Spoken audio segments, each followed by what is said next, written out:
أشهد أن لا إله إلا الله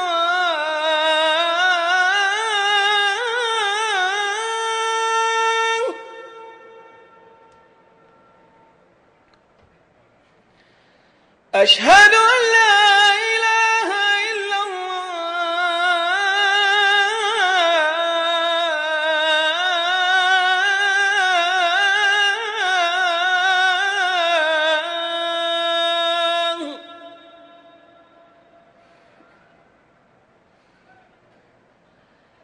أشهد أن محمدًا رسول الله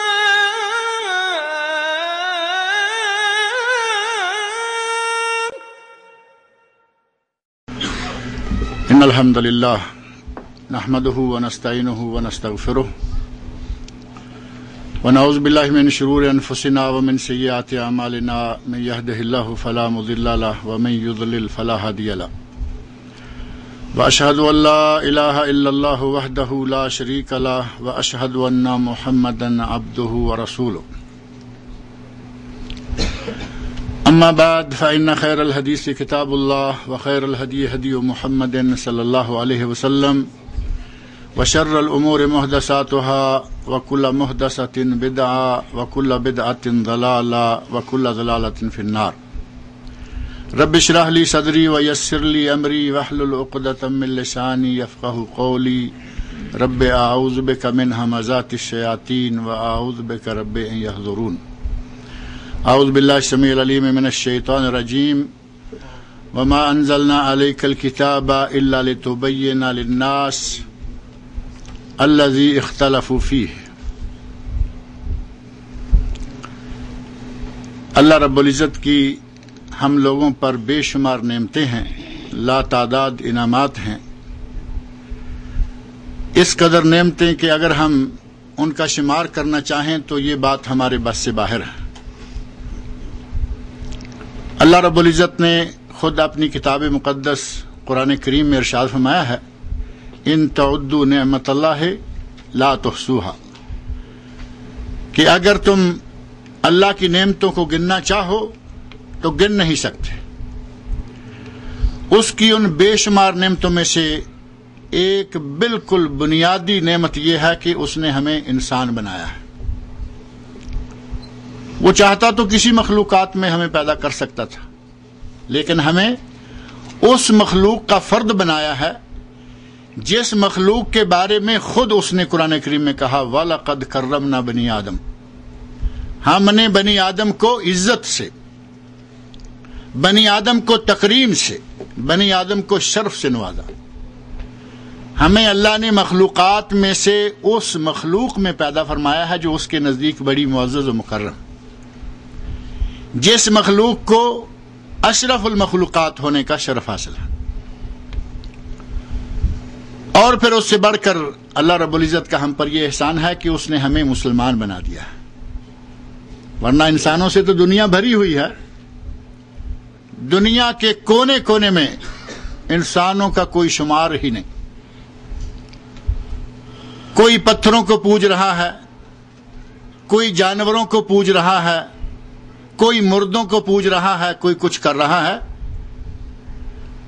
کوئی لا الہ الا اللہ محمد رسول اللہ پڑھ کر بھی شرک کا ارتکاب کر رہا ہے۔ اللہ رب العزت نے ہم پر یہ احسان فرمایا کہ ہمیں مسلمان بنایا اور ہمیں اہل توحید میں سے بنایا، اور اس کے بعد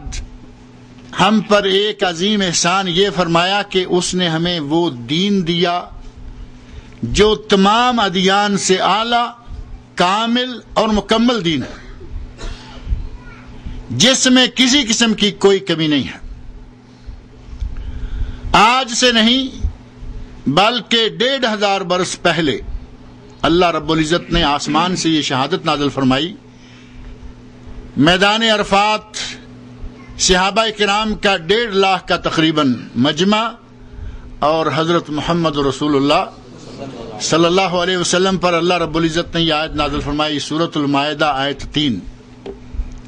الیوم اکملت لکم دینکم واتممت علیکم نعمتی ورضیت لکم الاسلام دینا۔ اے میرے بندو، آج میں نے تم پر تمہارا دین مکمل کر دیا، اپنی نعمت کا اتمام کر دیا ہے، اور تمہارے لیے دین اسلام کو پسند کر لیا ہے۔ اللہ نے ہمارے لیے دین اسلام کو پسند کیا، اور ساتھ ہمیں یہ بھی بتا دیا کہ ہم نے تمہارے دین کو مکمل کر دیا ہے۔ اور نبیوں میں سے ہمیں اللہ نے وہ نبی مہیا فرمایا۔ ہمارا مقدر امت اسلامیہ کی قسمت آدم علیہ السلام سے لے کر عیسیٰ علیہ السلام تک نبی تو بے شمار ہیں، نبی بے شمار، لیکن ہمیں اس نبی کا امتی بنایا ہے جس نبی کے مقابلے کا نبیوں میں نبی کوئی نہیں، انسانوں میں انسان تو دور کی بات ہے۔ تمام انبیاء کے سردار، تمام انبیاء کے امام حضرت محمد رسول اللہ صلی اللہ علیہ وسلم، آپ اس دنیا میں بھی امام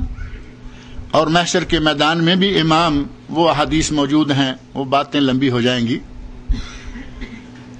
اللہ رب العزت کی عظیم نعمت ہے کہ اس نے ہمیں اسلام کامل عطا فرمایا۔ نبی اکرم صلی اللہ علیہ وسلم کی اللہ رب العزت نے کچھ ذمہ داریاں، کچھ فرائض منصبی، کچھ ڈیوٹیاں لگائیں۔ آج کے موضوع کی بنیاد ان ڈیوٹیوں کو جاننا ہے۔ اگر ہمیں یہ پتہ چل جائے کہ نبی کی ڈیوٹیاں کیا تھیں، ذمہ داریاں کیا تھیں، اللہ نے کیا ذمہ داریاں لگائیں، اگر یہ پتہ چل جائے تو انشاءاللہ یہ موضوع جو آپ کے سامنے لکھا ہوا ہے حل ہو جاتا ہے۔ قرآن کریم اللہ رب العزت ارشاد فرماتے ہیں، لقد من اللہ علی المؤمنین اذ بعث فیہم رسولا من انفسہم۔ اللہ نے مومنوں پر یہ احسان فرمایا، لقد من اللہ نے مومنوں پر یہ احسان فرمایا کہ ان میں رسول بھیجا جو کہ انہی میں سے ہے، من انفسہم۔ آیت کے ایک ایک لفظ سے کئی مسائل ہوتے چلے جاتے ہیں، حل ہوتے چلے جاتے ہیں۔ ہمارے پاک و ہند کے ماحول میں رسول من انفسہم، رسولا منہم، قرآن کریم کے دوسرے مقامات پر ہمارے یہاں رسول کو ہم سے نکال دیا گیا ہے، رسول کو ہم میں سے نہیں بلکہ کسی دوسری مخلوق میں ڈال دیا گیا۔ ماننے پہ آئے، میں پہلے وہاں مرکز میں بات کر رہا تھا، ماننے پہ آئے تو پتھر کو خدا مان لیں، اور نہ ماننے پہ آئے تو اس پوری کائنات کے مالک کو خدا نہ مانے، رب نہ مانے۔ اسی طرح وہ نبی حضرت محمد رسول اللہ صلی اللہ علیہ وسلم مکے والوں نے نبی نہیں مانا، کیوں؟ کہا کہ یہ تو ہماری طرح کا ہے، یہ تو انسان ہے، کھاتا ہے پیتا ہے، ہمیں سب اس کی رشتہ داریاں معلوم